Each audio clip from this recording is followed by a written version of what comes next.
tous et bienvenue sur la chaîne d'Evans Bookish. On se retrouve aujourd'hui pour une vidéo book haul. Et oui, ça doit être la deuxième de l'année, vraiment en peu de temps finalement, donc j'espère qu'elle vous plaira également. Contrairement à l'autre vidéo qui était plutôt une vidéo qui vous présentait mes achats de l'été, cette fois-ci nous allons retrouver mes achats de cet automne puisque tous les livres que je vais vous présenter sont arrivés chez moi entre octobre et novembre, plutôt septembre-octobre à vrai dire d'ailleurs. Les vidéos book haul, c'est vrai que je ne peux pas en faire tout le temps puisque je ne suis pas tout le temps ici, vous le voyez, hein, de toute façon les décors changent à chaque fois. Voilà, je suis soit sur Paris, soit ici, et donc la majorité des livres donc que j'achète, je les fais arriver en fait ici parce que à Paris j'ai tout simplement pas la place d'avoir autant de livres. Ici non plus, hein, mes bibliothèques sont pleines. Pour autant, ça m'empêche pas de précommander et d'acheter des livres.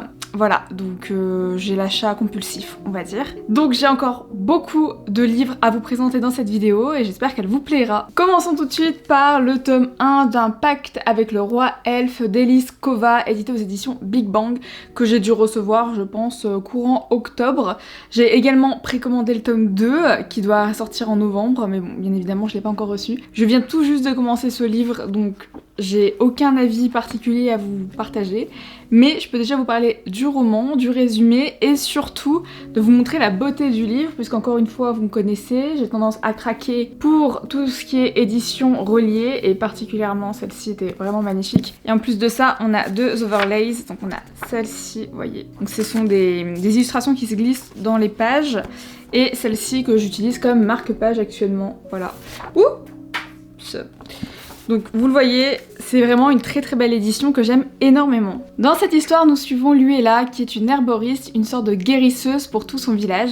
Son unique raison de vie finalement c'est de protéger les siens, donc de protéger les membres de ce village et donc de pouvoir les aider au quotidien, notamment en les soignant. Elle vit dans un univers assez particulier puisque 3000 ans auparavant a eu lieu une guerre entre les elfes et les humains. À la suite de cette guerre, un traité a été signé et une barrière entre les mondes érigée. En échange, les habitants du village dont est originaire Luella sont condamnés à devoir fournir tous les 100 ans une jeune femme qui est destinée à devenir la reine humaine, donc l'épouse du roi elfe. Alors Luella, elle est très heureuse d'avoir pu échapper à cette malédiction puisque on découvre autour des 15-16 ans de la jeune femme qu'elle est destinée à être la reine elfe. En l'occurrence, Luella, elle a 19 ans, donc elle est très heureuse d'échapper à ce destin. Jusqu'au jour où une délégation d'elfes va arriver dans le village pour trouver la reine humaine puisque ça fait des années que personne ne la trouve. Cette délégation, accompagnée du roi elfe, va mettre la main sur Luella et va découvrir qu'elle est la reine humaine tant attendue. La jeune femme se retrouve donc forcée à épouser le roi elfe afin de protéger et de sauver tout son village d'une potentielle guerre. Elle va donc se retrouver à vivre dans un pays magnifique mais qui peu à peu se meurt. Luella va très vite découvrir que pèse sur ses épaules un très lourd fardeau puisqu'elle seule peut sauver à la fois le monde des elfes et son monde à elle. Comme je l'ai dit, j'en suis vraiment qu'au tout début. Cette histoire m'intrigue énormément, j'en ai entendu beaucoup de bien puisqu'elle était déjà sortie auparavant en brochet.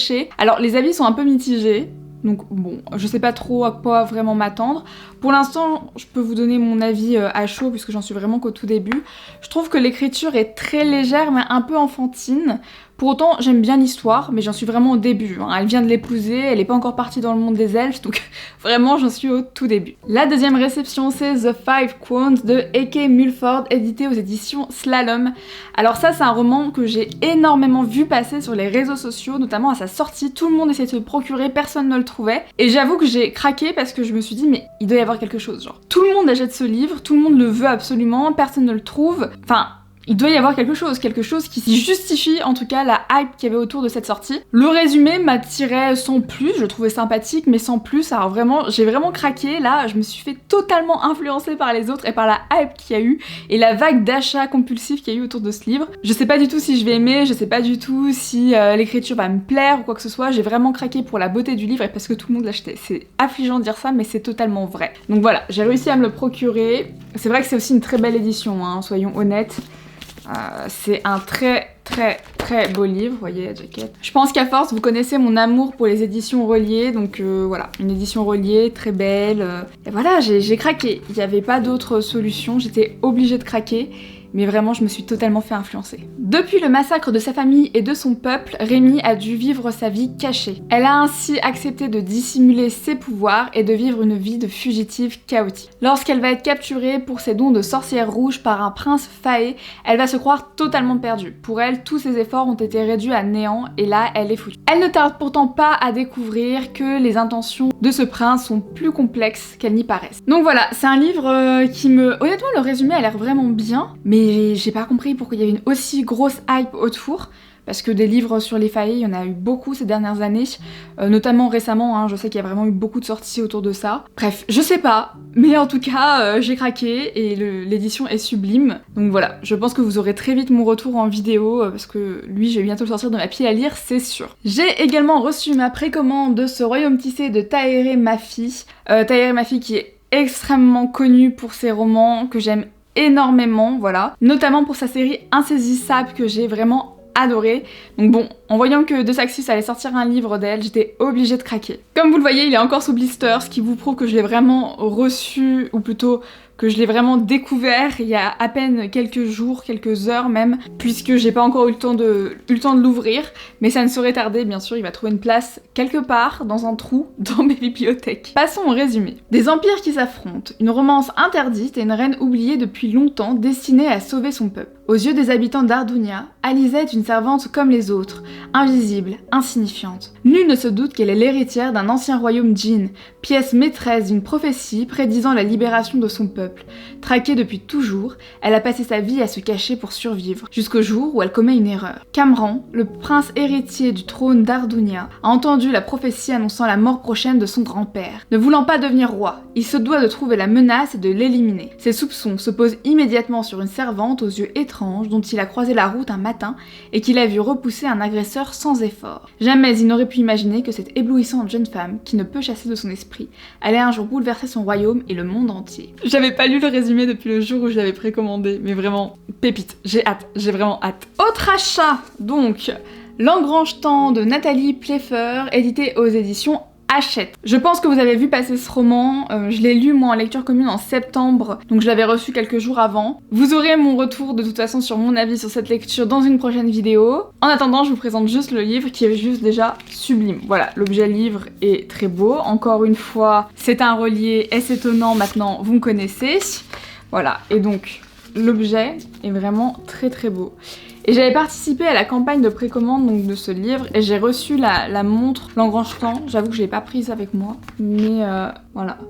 Il est absolument magnifique et vous aurez mon avis. Donc de toute façon, je vous laisserai patienter, mais vous aurez mon avis à un moment donné. Peut-être avant cette vidéo, peut-être après, je sais pas. On verra comment j'organise mes vidéos. Dans cette histoire, nous suivons Sophie de la Pointe qui est une chronolangue, c'est-à-dire qu'elle parle aux Oranima. Alors les Oranima, ce sont des horloges pourvues d'âme, chargées de surveiller le palais et de prévenir les complots contre le royaume. Le quotidien parfaitement huilé, parfaitement rythmé de la jeune femme va basculer le jour où le frère jumeau du roi, Dimitri, va lui demander de réparer un engrange-temps, une horloge magique capable de voyager dans le temps. Mue par le désir de revoir son père décédé quelques années auparavant, Sophie accepte d'aider le prince et de l'accompagner dans sa quête. Et elle va très vite réaliser à ses dépens qu'on ne joue pas avec le temps sans en payer le prix. Voilà, c'est une très belle histoire, mais je reviendrai là-dessus plus tard, donc je vais m'arrêter là pour ce livre. Nous sommes à peu près à la moitié de cette vidéo qui va être terriblement longue, je le sens. Mais continuons avec Un cœur pour Noël de Sophie Gemmain, édité aux éditions Ozouf. Donc je pense que vous avez vu ce roman passer. Je pense que vous l'avez vu passer, tout simplement parce que moi je l'ai vu passer sur TikTok, sur Instagram, bref, vraiment partout,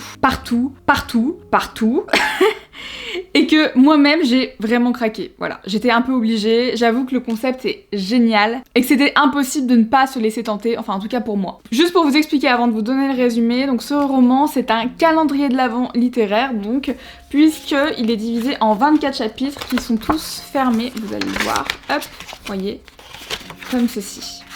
Donc chaque jour au mois de décembre, on doit donc ouvrir une partie du livre pour découvrir le chapitre du jour et continuer jusqu'au 24 décembre. Honnêtement, j'adore le concept. J'adore les livres de Sophie Gemmain, donc déjà là c'est une valeur sûre. J'aime beaucoup la maison d'édition Ozu, donc je sais que ça également c'est aussi une valeur sûre. Bon, c'est une romance qui doit être toute légère parce qu'Ozu c'est quand même une maison d'édition qui est destinée à un public jeune, à des adolescents. Donc vous attendez pas à la romance de Noël ultra contemporaine avec des scènes osées, très clairement ce sera pas le cas. Mais voilà, j'ai besoin d'une histoire toute douce, toute légère et je pense que ce sera le cas. Vraiment j'ai hâte, je sais sais pas, cette année je suis dans un mood vraiment de Noël, je suis dans un mood de j'ai envie de vivre ça, et voilà, et je suis contente de pouvoir le faire, je suis contente de pouvoir lire, enfin c'est fou, mais je sais pas, j'ai vraiment un mood, je vis les saisons là, j'ai été en mode automnal, maintenant je suis en mode c'est Noël, donc voilà, j'ai hâte d'être à cette période et j'ai hâte donc de pouvoir lire ce livre.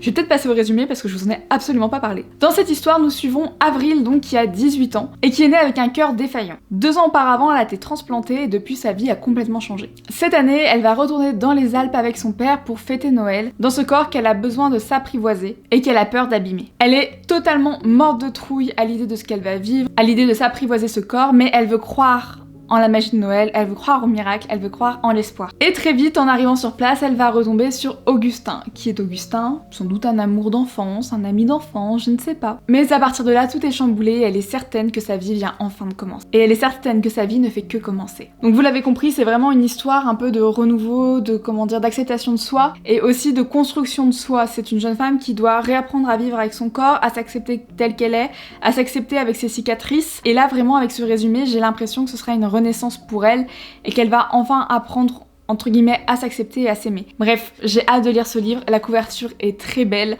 l'histoire a l'air géniale, le concept est incroyable, donc voilà, j'étais obligée de craquer. Autre craquage obligatoire, Les Hauts de Hurlevent d'Emily Brontë que je vais vous présenter donc juste ici avec un très beau reflet. Voilà, une très belle édition des éditions Hauteville.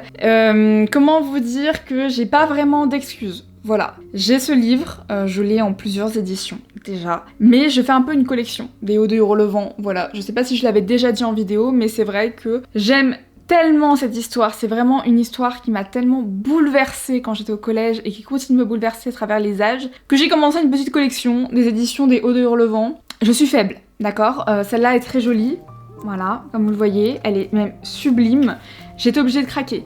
Mais quand je vous dis que je fais une collection, c'est que généralement je fais une collection d'éditions plus anciennes. J'essaie de me trouver la plus vieille édition que je puisse trouver de certains livres, donc que ce soit par exemple Orgueil et Préjugés ou Les Hauts de Hurlevent. J'ai des éditions assez anciennes, enfin pas des premières éditions évidemment, mais qui datent du 19e, fin 19e, début 20e siècle généralement. Et je suis assez contente de ça et j'aimerais beaucoup en avoir plus si je pouvais en trouver. Mais en attendant, je continue de craquer donc pour des éditions aussi ultra modernes des Hauts de Hurlevent. Voilà, mais c'était obligatoire. Pour ceux qui ne connaissent pas cette incroyable histoire que je vous conseille de lire, c'est un classique de la littérature, une histoire merveilleuse, sombre, puissante, avec de la vraie passion, mais de la passion au sens pur du terme. Je vais vous faire un petit résumé, mais vraiment j'ai peur de gâcher cette histoire tellement elle m'a bouleversée. Donc dans cette histoire, nous suivons Heathcliff et Catherine. Alors Heathcliff, c'est un jeune homme qui a été adopté par la famille de Catherine. Le père est tombé sur lui lorsqu'il revenait d'un voyage, il était orphelin, et il a décidé de l'adopter et de le ramener chez lui pour lui offrir une vie plus convenable en tout cas. Très vite, Heathcliff et Catherine vont devenir de plus en plus proches, en passant de meilleurs amis à une relation un peu plus puissante, voilà, un peu plus amoureuse, mais aussi un peu plus conflictuelle. Mais voilà, finalement Catherine, elle va décider de se marier avec un jeune homme d'une autre famille, et Heathcliff va vraiment tomber dans la jalousie et dans un esprit de vengeance absolue. Parce que pour lui, le seul argument qu'a Edgar, donc le mari de Catherine, c'est d'être plus fortuné que lui, d'avoir une meilleure origine sociale, en quelque sorte. Bref, je vais pas en dire plus et je suis sûre que mon résumé était totalement éclaté. C'est terrible. Si vous avez lu ce livre, dites-moi en commentaire vraiment si j'ai fait un résumé totalement éclaté. Mais cette histoire est incroyable, elle est bouleversante, elle est ultra puissante, c'est un amour qui est déchirant, c'est un amour qui est fort. Je sais même pas si honnêtement j'aimerais vivre un tel amour parce que c'est d'une telle puissance et d'une telle... Et c'est tellement sombre en fait, tellement torturé que c'est vraiment la passion au sens le plus fort qui puisse exister. Et ça j'avoue que ça me fait un peu peur personnellement, mais en tout cas c'est une histoire qui est vraiment très belle et très très puissante. Donc si vous l'avez pas lu, lisez cette histoire parce qu'elle est incroyable. Je vous ai fait un review de cette lecture alors que c'est pas prévu dans cette vidéo, mais c'est pas grave, c'est Les Hauts de Hurlevent, je fais une exception. Continuons avec une brique énorme, puisqu'il s'agit de Threads of Power, le tome 1 donc de V.E. Schwab, édité aux éditions Lumen. Et quand je parle de briques, d'accord, je parle de briques. Bon, je suis encore une fois désolée pour le reflet, il est toujours sous blister.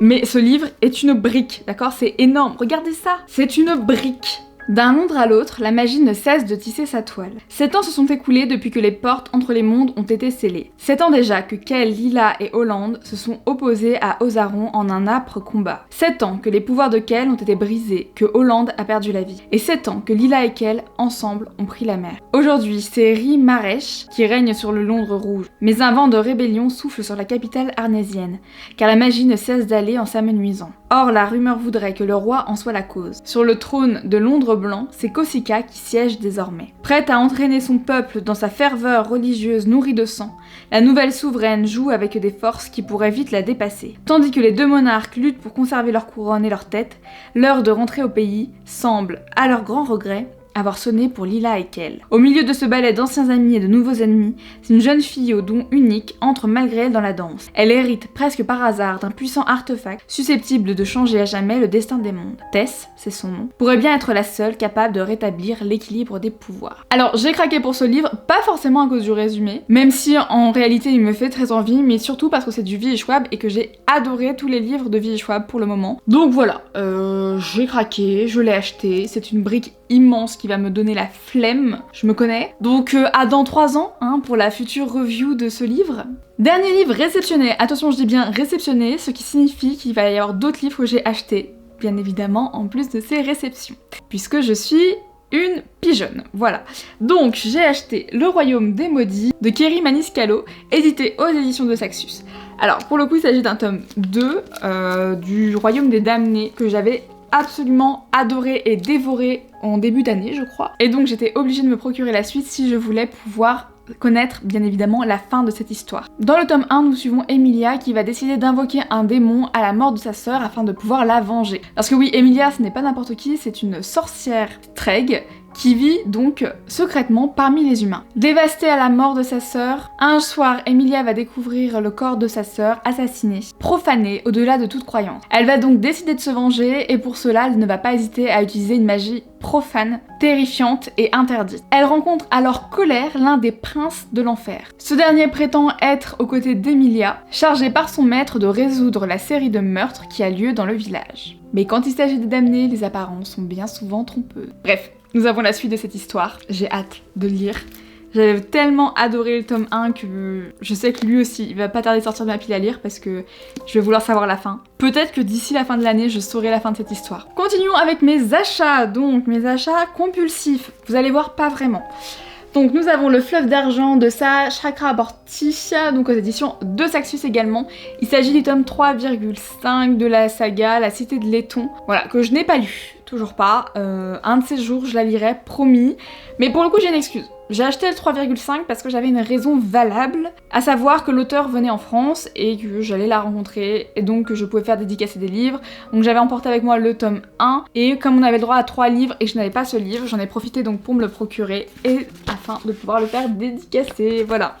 Donc j'ai craqué pour une raison complètement un petit peu idiote, mais voilà, j'ai eu le 3,5. Il paraît que cette histoire est quand même incroyable. Je n'entends que des avis positifs qui encensent cette saga, qui encensent cet auteur. Il faut vraiment que je me mette à la lire, mais bon, vous avez compris que vu la taille de ma palle et vu le nombre d'achats que je fais, ça va pas aider à la diminuer. J'essaye, j'essaye. Donc un jour c'est sûr que ce livre sortira de ma pile à lire, sans parler de la saga complète, parce que je vais les enchaîner, j'en suis sûre et certaine. Passons à 3 achats compulsifs, enfin pas vraiment compulsifs, puisque ces livres j'avais très envie de me les acheter depuis un moment et c'était prévu que je les ai à Noël, voilà. On avait parlé avec ma maman, c'était dit qu'on me les offrirait à Noël, donc moi j'en payerais une partie et qu'elle aussi. Et il s'avère que j'ai craqué beaucoup plus tôt que prévu, mais encore une fois, j'ai eu une très bonne raison, d'accord? Donc je vais pas faire durer le suspense plus longtemps, puisqu'il s'agit du tome 1 d'Harry Potter, du tome 2 d'Harry Potter, et du tome 3, vous l'aurez deviné, d'Harry Potter, toujours sous blister. Pour le coup, je vais vous montrer que le tome 1 parce que les deux autres, de toute façon, ce sera un spoiler. Et puis que de toute façon, le tome 1 va vous donner une idée de pourquoi j'ai craqué. Alors j'ai craqué, raison numéro 1, j'ai appris, mais vraiment par hasard, qu'un pop-up store s'ouvrait à la galerie des Gallimard, consacré au roman de Mina Lima, donc des illustrateurs très connus, qui ont donc illustré les Harry Potter, mais également La Belle et la Bête, Peter Pan, Blanche-Neige, qu'est-ce qu'on a d'autre? Bref, beaucoup de livres, vous l'aurez compris. Et donc le pop-up store s'ouvrait et je l'ai appris le jour même de l'ouverture et j'ai également appris dans la foulée que le lendemain les illustrateurs seraient en France pour dédicacer les livres, mais qu'il y avait seulement 80 places de disponibles, à chaque créneau il y avait que 2 créneaux. Voilà. Comment vous dire que vous l'avez peut-être un petit peu compris, je suis assez compulsive, voilà. J'ai pas trop réfléchi, on s'est levé très tôt avec une amie pour nous rendre en fait au pop-up store. Voilà, j'étais à 8h15 devant la boutique, ça ouvrait à 10h, je précise.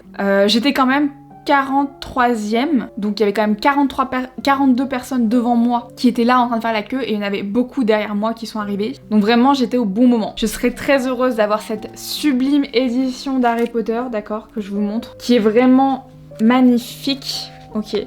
Absolument sublime, pour laquelle j'étais donc obligée de craquer. Et en plus de ça, donc comme je vous l'ai dit, j'ai la chance donc d'avoir la signature des illustrateurs et d'avoir une dédicace donc à mon nom. Et cette édition est tellement belle, mais vraiment, que j'étais obligée, de craquer, vous voyez. C'est vraiment des livres, les livres d'enfance que t'as envie de découvrir ou t'as envie de t'amuser avec parce qu'ils sont sublimes, il y a des détails partout, t'as des petits jeux, des petits trucs à trouver, bref.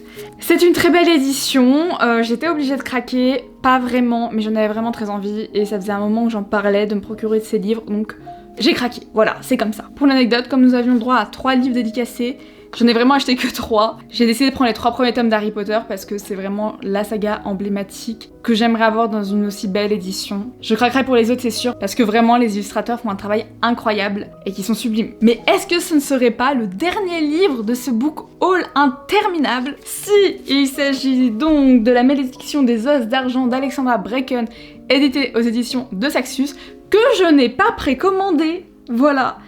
J'espère qu'il y aura des applauses parce que vraiment c'est rare que je ne précommande pas des livres, notamment des 2 Saxus, quoique désormais je précommande surtout des suites de sagas que j'ai déjà pour avoir toute la saga dans la même édition, mais là j'ai craqué. Alors j'ai craqué parce que Alexandra Bracken, pour ceux qui ne connaissent pas, c'est aussi l'autrice de Lore, et Lore c'est un roman que j'ai adoré dont je vous ai déjà parlé dans de précédentes vidéos. Raison numéro 1, je savais que la plume de l'auteur allait me plaire, pour autant le résumé ne m'interpellait pas tant que ça. Et je vais vous lire le résumé tout de suite pour vous dire après pourquoi. Né dépourvu de magie, Tamsin a passé son enfance mise à l'écart, tandis que son frère adoptif Cabel et leur tuteur Nash partaient à la chasse aux reliques enchantées. Lorsque ce dernier disparaît mystérieusement, elle décide d'aider son frère dans ses quêtes au péril de sa vie. 7 ans plus tard, une rumeur circule dans les souterrains magiques de Boston. Avant sa disparition, Nash aurait trouvé un puissant anneau issu de la magie arthurienne capable de briser n'importe quelle malédiction. Toutes les communautés magiques de la ville veulent mettre la main dessus. C'est une aubaine pour Tamsin, car elle seule peut retracer les derniers pas de son tuteur,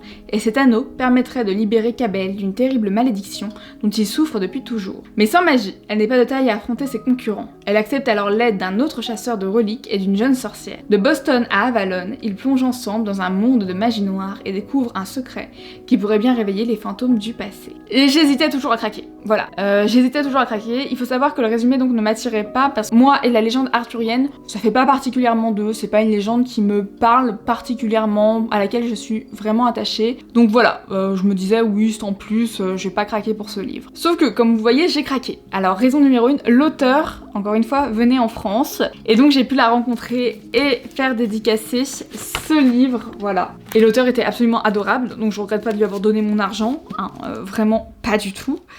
Bref, sans parler de ça, l'objet livre est magnifique. Mais vous vous doutez bien que je n'aurais quand même pas craqué juste parce que l'auteur venait. Oui, alors ok, je l'ai fait pour Harry Potter. Mais il y avait une différence, c'est que j'avais déjà prévu de les acheter juste dans un mois, quoi. Je les ai achetés un mois plus tôt, c'est pas très grave.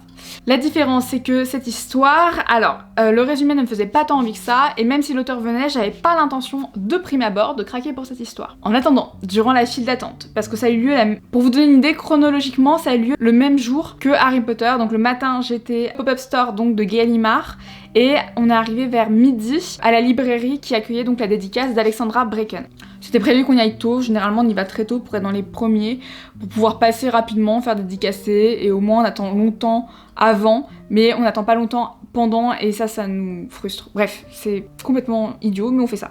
Donc, nous étions dans la file d'attente, et là j'ai demandé si quelqu'un avait par hasard ce livre, puisque j'hésitais quand même, parce qu'il était très beau, que c'était Alexandra Bracken, bref, j'hésitais énormément. Et j'en ai profité donc que quelqu'un l'avait, et j'ai lu les 10 premières pages, vraiment les 10 premières pages, d'accord, de ce livre, pas plus. Et je me suis dit, ok, je vais craquer. L'histoire me parle, le rythme me parle, la plume me parle, let's go. Tant pis pour la légende arthurienne, on m'a dit que c'était vraiment un détail dans l'histoire, que c'était pas le principal de l'histoire. J'ai craqué, et honnêtement, je pense pas le regretter parce que j'ai vu que des avis positifs pour l'instant passé, et j'ai tellement adoré l'or que je suis sûre que ce livre va me plaire. C'est tout pour ce book haul, je vous explique pas la tour de Pise que j'ai actuellement à mes pieds, vraiment, de m'arriver aux cuisses, c'est une catastrophe. J'ai jamais présenté autant de livres, je pense, dans un book haul, et un book haul n'aura jamais duré aussi longtemps sur ma chaîne, ça va être terriblement long à monter, je vais adorer ce moment, je le sens. J'espère que cette vidéo vous aura plu, n'hésitez pas à me dire si vous avez vous aussi craqué pour certains de ces romans et si vous les connaissez, n'hésitez pas également à me partager votre avis en commentaire.